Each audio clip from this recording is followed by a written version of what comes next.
Merci beaucoup Thomas pour l'invitation. Et merci à vous. C'est toujours un plaisir de venir à ces colloques. Enfin, la dernière fois, j'étais une fois l'année passée, puis je suis revenu avec plaisir aujourd'hui. Je dois m'excuser du fait de ne pas avoir un manuscrit que je peux vous lire. Ça peut paraître prétentieux. Soyez sûr que ce n'est pas de la prétention, mais qu'il y a d'autres raisons. Dieu sociable ou comment représenter un panthéon. Thomas Römer, en introduction ce matin, disait que l'image, en contraste avec le texte, l'écriture qui est difficile à comprendre dans le Proche-Orient ancien, qui est réservé à quelques-uns seulement, et l'image, tout le monde la comprend. Je ne suis pas si sûr que ça. Je pense que la lecture des images nécessite la connaissance aussi de certains codes, or que ces codes peuvent être, disons, appris. Et j'aimerais, dans cette présentation, j'ai pas beaucoup de... Je ne veux pas aller très loin, je voudrais juste exercer notre regard autour d'une question particulière: comment représenter un panthéon, ou plutôt une pluralité de dieux, ensemble, au même endroit. J'aimerais par là même donc compléter la notion d'anthropomorphisme dont nous avons déjà parlé à plusieurs reprises aujourd'hui par celle de sociomorphisme. C'est une conception, il me semble, qui traverse l'imaginaire religieux proche-oriental, y compris les branches dites monothéistes. Je pense que même lorsque nous sommes dans des modes de pensée où on n'admet qu'un seul Dieu, une seule divinité, cette divinité continue à être représentée, à être conçue fondamentalement sociable. Voilà pour la thèse, et voilà pour les 4 parties. La dernière sera extrêmement brève de mon exposé. Quelque chose sur les problématiques que nous allons aborder, surtout des exemples, un exemple de controverse, puisque c'est toujours bien pour maintenir une certaine attention et tension, et une conclusion à la fin. Les problématiques.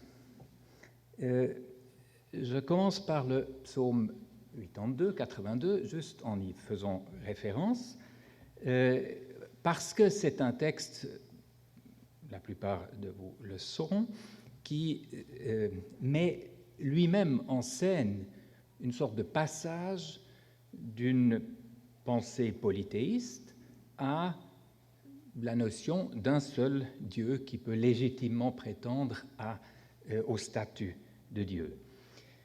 Il y a dans ce texte, que nous n'allons pas regarder de près, des éléments évidents de sociomorphie du monde divin lorsque les dieux sont rassemblés dans une assemblée divine, lorsque un dieu juge, lorsque les membres de cette assemblée sont appelés les fils du Très-Haut, donc il y a au moins 2 générations là-dedans, et qu'on parle de patrimoine. Ce sont tous des éléments très clairs disons, qui indiquent des réalités sociales, un ordre social dans le monde des dieux. Et il y a par ailleurs dans ce psaume quelques problématiques d'organisation spatiale, puisqu'on ne sait pas très bien si le plus élevé de ces dieux, s'il est assis, si on doit l'imaginer assis quelque part, ou si c'est celui qui parle et qui s'est dressé au milieu de l'Assemblée.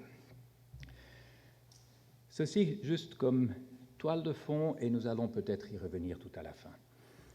Dans les représentations que l'on peut se faire du divin, nous avons vu déjà ce matin, Thomas Römer parlait de thériomorphie, on peut parler d'hybride, on peut parler d'anthropomorphie. Je parlerai aussi de cosmomorphisme en rapport avec cet objet que je pense Benjamin Sass va commenter un peu plus tard dans notre colloque. Donc je passe plus loin entre anthropomorphisme et sociomorphisme. Je pense que l'humain étant fondamentalement un être social, je crois que nous ferions bien à intégrer dans cette notion d'anthropomorphisme cette dimension sociale. C'est assez intéressant. Je trouvais intéressant dans les images que nous venons de voir que le divin ou Dieu est abordé comme un individu, souvent, non? Une personne. Puis on représente un Dieu, alors que dans des systèmes culturels, dans des sociétés qui admettent qu'il y en a beaucoup, il y a plusieurs, forcément, on se trouve devant la tâche de devoir organiser d'une manière ou d'une autre cet ensemble de divinités. Et si on s'intéresse un peu à cette dimension des sociomorphismes, on va donc poser la question des liens sociaux qu'il y a entre les dieux, de leur organisation en groupe ou en société plus complexe, de leur identité par le statut, par les rôles qu'ils remplissent dans une société divine, par leur type d'interaction avec d'autres, etc. Donc on va socialiser en quelque sorte les dieux. Est-ce que les dieux sont sociables? Si nous lisons les textes, forcément, fondamentalement, puisqu'ils ont des liens familiaux, ils occupent souvent des fonctions très spécifiques, ils sont compétents pour certaines choses et incompétents pour d'autres, ils représentent des savoir-faire ou non, parfois leur savoir est précisément limité, et c'est un élément intéressant dans la narration. Ils peuvent avoir des droits et des exigences, et on avait un exemple magnifique ce matin avec cette lettre de Samsi Addo. Il dit, mais si tu fabriques un dieu, ce dieu, forcément, il aura ses exigences. Il devra être servi. Il y a toute une économie du sacrifice qui s'ensuit. C'est un investissement qui a ce qu'en allemand on appellerait des Folgekosten, non? des coûts à long terme. Et il faut réfléchir avant de faire un dieu. Non? J'ai trouvé ça extraordinaire, cet exemple. Les dieux, entre eux, souvent, sont en tension, sont rivaux, etc. Et il y a des problèmes de cohabitation, il y a des problèmes intergénérationnels, etc., etc. Maintenant, avant de poser la question comment représenter un panthéon ou un groupe de divinités, arrêtons-nous un instant pour poser la question pourquoi en fait le faire. Et je crois qu'on doit juste admettre que même dans des systèmes polythéistes qui peuvent connaître beaucoup de divinités, ça ne va pas du tout de soi qu'on les représente, tous ou toutes. Même en régime polythéiste, représenter une multitude on ne le fait que si cela remplit une certaine fonction, si c'est utile en vue de quelques buts qu'on recherche. Il y a des raisons pour ne pas le faire, notamment la communication qui est plus aisée avec un seul ou quelques-uns plutôt qu'avec une multitude. Et on a aussi vu ce matin déjà que la représentation répond quand même pour une grande partie, une large partie au besoin ou à la nécessité de communiquer, d'entretenir une communication avec le divin. Alors si c'est plus simple avec 2 ou 3, on se restreint volontiers à 2 ou 3. Il y a d'autres difficultés, c'est que si vous mettez plusieurs dans le même contexte, vous augmentez la complexité de la tâche, puisqu'il y a probablement une hiérarchie ou un protocole à respecter entre ces divinités, et ce n'est pas facile ni de le connaître, ou disons, d'une part de le connaître, et d'autre part de s'adapter correctement. Mais il y a aussi des raisons pour le faire lorsqu'on veut mobiliser un groupe entier, lorsqu'on veut profiter de la dynamique de ce groupe qui peut être supérieure à la dynamique d'une seule entité divine, lorsqu'on veut parfois jouer les uns contre les autres, et d'autres raisons. Évidemment, il y a des analogies dans les textes. Nous avons commencé ce matin avec des textes mythologiques, et il y a le hymne dit syncrétique qu'on a aussi entendu, mais on a aussi fait référence à des listes, et c'est en fait dans le registre des listes que nous trouvons, disons, les inventaires les plus complets de panthéons ou d'ensembles de divinités plus ou moins complexes. Dans les images, dans l'iconographie, les ensembles sont généralement relativement restreints pour certaines raisons que j'ai déjà mentionnées. Et voilà les tâches où Pierre-Yves parlait de stratégie avant, voilà le défi auquel étaient confrontés des artisans qui étaient appelés à représenter un ensemble de divinités. Certains de ces défis: comment représenter le groupe, comment sélectionner les membres importants, comment respecter le protocole entre les différents membres, comment distinguer les uns des autres, et comment permettre une identification là où ça paraît nécessaire. Alors, venons-en aux exemples.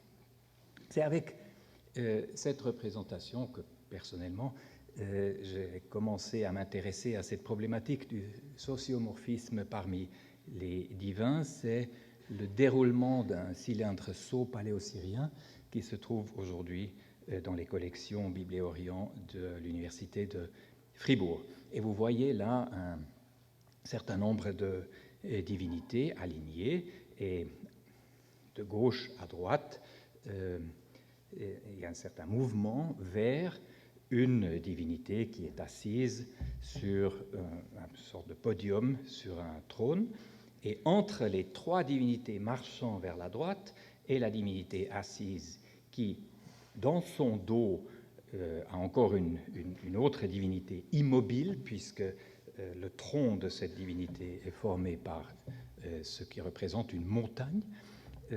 Entre ces deux groupes, trois à gauche, deux à droite, il y a le personnage connu comme Izumu, qui est bifacial, on dit, je crois, on dit comme ça, enfin, qui regarde dans deux directions en même temps, ce qui semble traduire sa fonction justement de médiateur. Parfois on parle de vizir, mais de médiateur. C'est celui qui reçoit la communication des uns et puis qui la transmet à l'autre. Et en même temps aussi, on peut se poser la question si dans cette bifacialité, il n'y a pas aussi la notion du contrôle, parce que c'est quelqu'un qui doit en quelque sorte contrôler le protocole de communication entre le Dieu très haut et puis les autres. Le dessin, pour certains, rend les choses peut-être un peu plus claires, et pour d'autres, un peu moins. Le sceau est malheureusement un petit peu abîmé, mais vous pouvez quand même voir qu'on peut distinguer les différents acteurs sur cette représentation selon leur coiffure, par exemple, selon barbe ou pas, barbe plus ou moins longue, selon leurs habits. Et on peut, par exemple, distinguer, attendez, c'est là, on peut distinguer cet habit-là, n'est-ce pas, de ces habits-là, ces trois types de robes différents. Et cet habit, si on étudie un peu la tradition de l'iconographie, c'est clair que cet habit de ces deux personnages-là désigne une divinité d'une génération antérieure. Et donc, par l'habit, on peut aussi signaler si quelqu'un est très vieux ou un peu plus jeune. Et on peut évidemment différencier de manière iconographique, dans la représentation, l'absence de mouvement ou du grand mouvement, hein, celui qui bouge le plus là-dedans, le dieu de l'orage, et en même temps, et pas pour rien, éloigné le plus de celui qui est assis sur son trône. Donc il y a des éléments de sociomorphie dans ces représentations que l'on peut étudier selon un protocole tout à fait sériel, si on veut. On peut étudier la hiérarchie sociale, dont une partie est comme préétablie. Par exemple, le dieu très vieux, il ne réfléchit pas le matin quel habit il va s'habiller, quel habit il va se mettre, mais il a toujours cet habit-là pour être un dieu très vieux. Et il y a d'autres éléments de hiérarchie sociale qui, dans l'exécution particulière d'une représentation, sont exprimés. Les actions, les performances, les rôles, etc. Et c'est forcément toujours intéressant aussi de voir comment, entre autres, on différencie les différents rôles attribués aux hommes et aux femmes, ou aux différents genres, et aussi aux transgenres. Voilà. Allons un peu plus loin. Je passe pour une question, pour rester un peu dans le temps, je passe un peu la théorie des rôles, je vais plus loin, et je vais à mon deuxième exemple, qui est un cylindre également paléocérien, à peu près contemporain, peut-être un peu plus récent que le premier que nous avons vu, mais qui est caractérisé par une complexité encore plus grande. Malheureusement, je ne sais pas où se trouve ce sceau. Si quelqu'un peut me donner des indications, je suis prenant. Il était vendu à la même vente aux enchères que le précédent, mais je ne connais pas le whereabouts. Voilà, si nous regardons cela, donc là nous avons une organisation en 3 registres, en 3 étages, on pourrait dire, qui, clairement, les 3 étages ne sont pas organisés très précisément l'un au-dessus de l'autre, disons.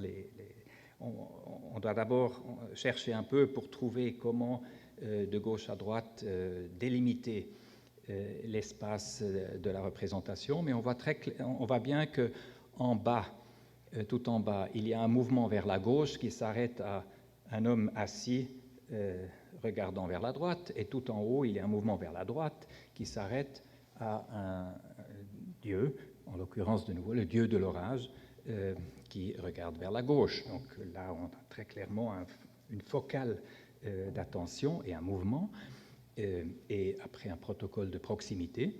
Et dans le registre médian, on trouve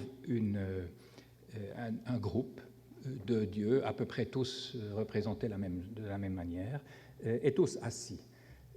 Donc, si on cherche quelque chose pour l'assemblée divine dont parlait le psaume 82, on a un bel exemple là devant nous. Un peu plus en détail, le premier registre, qui se situe plus ou moins, disons, dans le domaine, dans la société des hommes et éventuellement une ou deux femmes. Le registre médian, où il y a cette assemblée, où il y a peu de différenciation entre les différents membres de l'assemblée. C'est intéressant aussi que la différenciation ne semble pas être la préoccupation principale, alors qu'au 3e niveau, tout en haut, on a une différenciation. Il n'y a pas 2 dieux qui se ressemblent. Il y a un certain nombre de déesses, et très clairement, le personnage principal, il se trouve ici. Donc voilà comment un graveur de sceaux a répondu à un défi et comment il a codifié, disons, cette conception sociomorphe du monde des dieux et des hommes. Yaselekaya est sans doute bien connu par beaucoup d'entre vous. C'est proche de la capitale de l'Empire hittite, un sanctuaire en plein air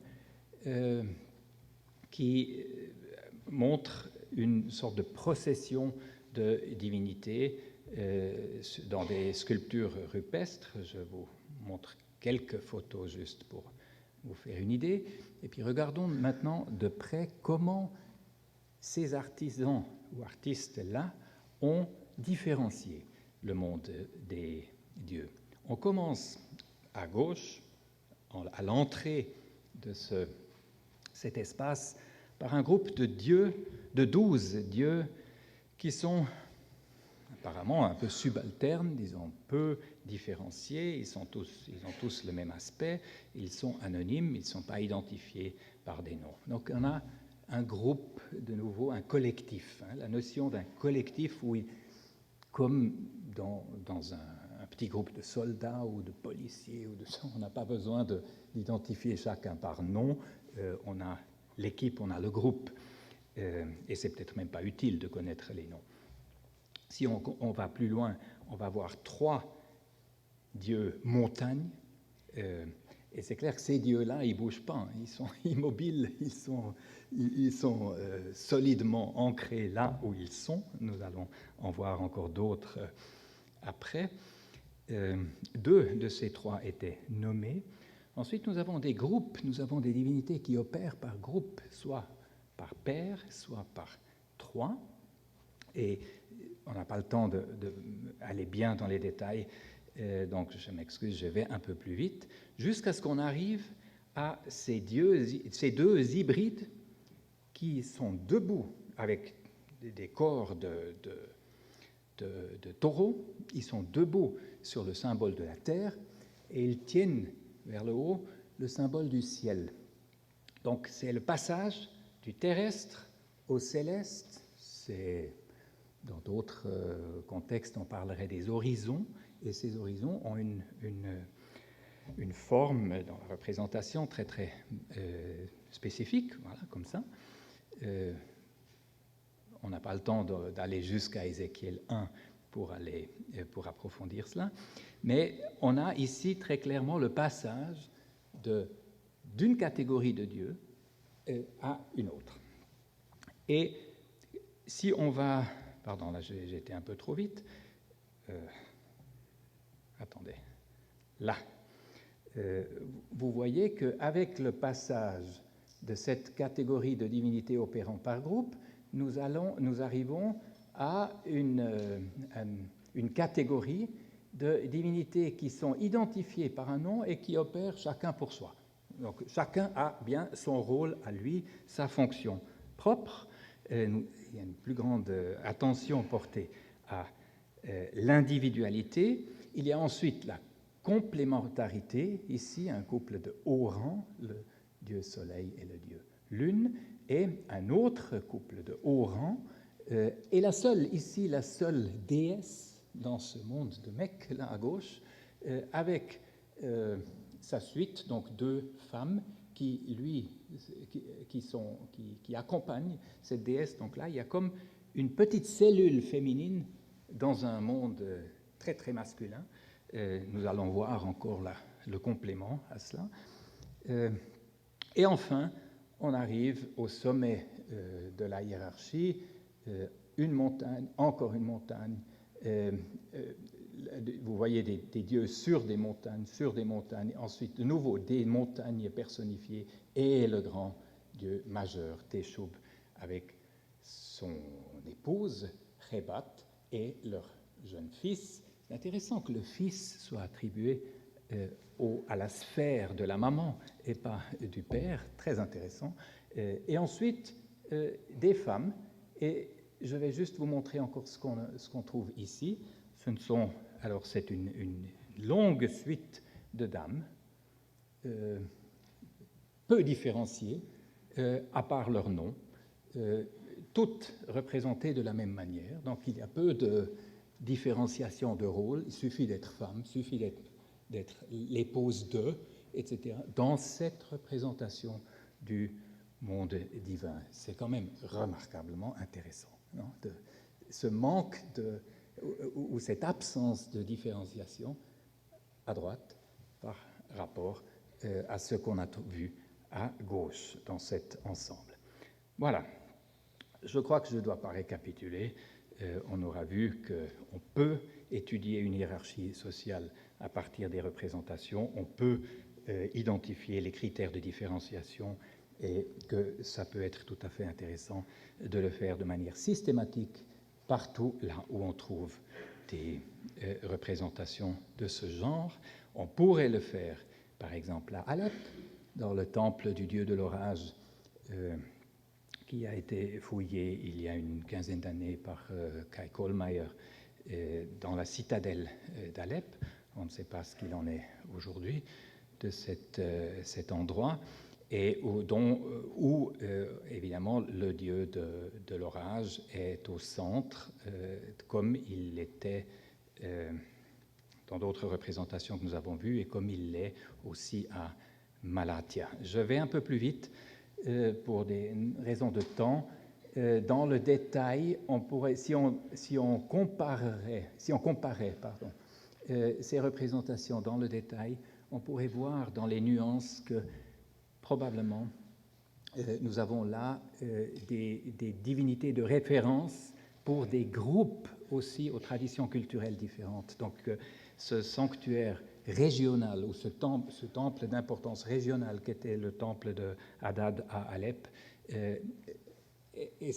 réunissait aussi du point de vue iconographique un peu des références à des divinités qu'on peut appeler tribales ou régionales, pour les fédérer dans ce centre qu'était le temple d'Alep. Je saute par-dessus ceci pour des questions de temps. Pour revenir encore une fois, nous avons déjà vu ça 2 ou 3 fois aujourd'hui, à cette représentation-là. Évidemment, là, nous avons de nouveau un programme et une fonction, disons, particulière à l'époque de Sennacherib. Il s'agit de représenter et de convoquer les dieux les plus importants, les Lanirabuti de l'Empire assyrien. Et ce qui est d'une part intéressant, c'est une espèce de standardisation dans l'apparition, dans l'apparence de ces divinités, et il se peut bien que cette standardisation soit comme le préalable pour ce que Stefan Maul nous a présenté ce matin d'un point de vue théologique, si on veut, c'est-à-dire plus les dieux deviennent presque identiques, semblables, plus il est facile de les fusionner. Plus ils font partie d'une société extrêmement diversifiée, plus il est difficile de concevoir qu'un pourrait remplir toutes leurs fonctions. Et il y a évidemment aussi après un ordre dans lequel on représente, un ordre de hiérarchie dans lequel on représente cela, mais nous n'avons pas le temps pour les détails. Dernier élément, j'ai combien de temps encore ? 3 minutes. Alors, dernier point, la controverse et la question. Qui sont les dieux que vous avez sur votre affiche ou sur le dépliant ? Montrer un peu de contexte quand même. Donc, le dessin est tiré, c'est un dessin publié par Austin Henry Layard au XIXe siècle, il est tiré d'une sculpture, fait d'après une sculpture trouvée dans le palais du Tiglath-Pileser III à Nimrud-Kalchou. Et là, on a un peu de contexte grâce aux travaux de Chaim Tadmor, qui a étudié essentiellement les inscriptions royales de Tiglath-Pileser et qui a distingué différents bandeaux à 12 ou à 10 ou à 7 lignes. Et en mettant les choses dans l'ordre plus ou moins, parce que toutes ces sculptures avaient été démontées du palais de Tiglath-Pileser pour être réutilisées dans un autre palais par un des successeurs de Tiglath-Pileser. Donc, Chaim Tadmor et d'autres ont entrepris de remettre un peu de l'ordre dans ces choses et le contexte serait donc celui-ci. Au registre supérieur, une ville très importante en comparaison avec d'autres villes sur ces sculptures de Tiglath-Pileser III, est attaquée ici par des Assyriens et où apparemment l'attaque des vergers ou et la coupe d'arbres a joué un rôle. Et en bas, vous avez ça, donc cette procession, si on veut, de statues divines aboutit après un certain espace qu'on peut calculer avec précision, maintenant, aboutit à cette scène de soumission d'un dignitaire non assyrien devant le roi, qui ici a une chaîne, comme Ashurnasirpal dans les représentations que nous avons vues aussi avant, une chaîne avec les symboles divins, donc il est là vraiment présent en tant que représentant des grands dieux, dans une cérémonie dont on discute la signification. Première hypothèse émise par Richard Barnett, qui a publié ces sculptures, ensuite suivi par Chaim Tadmor, c'est que nous aurions ici les dieux de Tutamu de Unki. Cette hypothèse, c'est un événement, un événement daté précisément à 738 avant. Cette hypothèse repose sur un certain nombre d'arguments que j'ai rassemblés ici, et où la difficulté, on voit ici aussi la recherche en action, et pas de la manière la plus glorieuse, j'aimerais dire. L'argument d'autorité joue, avec tout le respect que je dois à la sériologie, aux études bibliques et à bien d'autres disciplines, l'argument d'autorité parfois joue un rôle néfaste. Si un tel l'a dit, ça doit être juste. Et ici, nous avons un bel exemple, comment Barnett a émis une fois une hypothèse possible. Chaim Tadmor en a fait une idée probable. Chez Paolo Mattiè, c'est devenu un fait. Et puis Nadav Naaman, qui sont vraiment, c'est tous des collègues extrêmement respectables et savants et compétents, mais enfin, ils sont tombés dans ce piège-là aussi. Et on voit comment, d'une simple intuition, on peut aboutir à une probabilité. Alors que les arguments dans le détail sont en partie fausses et en partie irrécevables. J'ai moi-même émis une autre hypothèse il y a un peu plus d'une dizaine d'années. J'ai relié cette représentation à un épisode quelques années plus tard qui est narré dans les annales de Tiglath-Pileser III et qui concerne la ville de Gaza et le roi de Gaza, Hanoun de Gaza. Et je tiens à ce lien parce que nous savons tellement peu de Gaza, alors que Gaza était à l'époque une ville de toute première importance pour la région. Mais évidemment, aujourd'hui, ce n'est pas un lieu où on peut faire des études faciles, des études archéologiques faciles. Donc c'est d'autant plus important de recouvrer, de trouver toutes les informations possibles concernant l'histoire de cette ville. Récemment, mon hypothèse a été contestée par Angelika Berlejung, mais avec des arguments qui, une fois de plus, ne sont pour l'essentiel des arguments d'autorité. Donc voilà, je n'ai pas le temps d'entrer dans les détails, mais je pense que ça reste les divinités. L'hypothèse de Gaza, de Hanoun de Gaza, reste l'hypothèse la plus probable pour comprendre cette représentation. Conclusion. 7 points. Les représentations de Panthéon sont extrêmement rares. On trouve plus facilement des représentations de groupes de divinités dont le choix ne s'explique que par le contexte chaque fois et la fonction spécifique qu'ils remplissent. Ces représentations donnent un éclairage intéressant, complémentaire au texte, sur la conception sociomorphe que les anciens avaient du monde divin. L'éclairage peut compléter donc ce que nous savons grâce à des données textuelles, et nous avons vu pour les données textuelles à quel point nous avons une image différente si nous venons des textes littéraires ou si nous lisons des lettres. Hein, les problèmes, forcément, sont différents selon les genres. Le monde des dieux reflète les structures sociales des sociétés humaines qui les produisent, sans devoir toujours et en tout point s'y conformer exactement.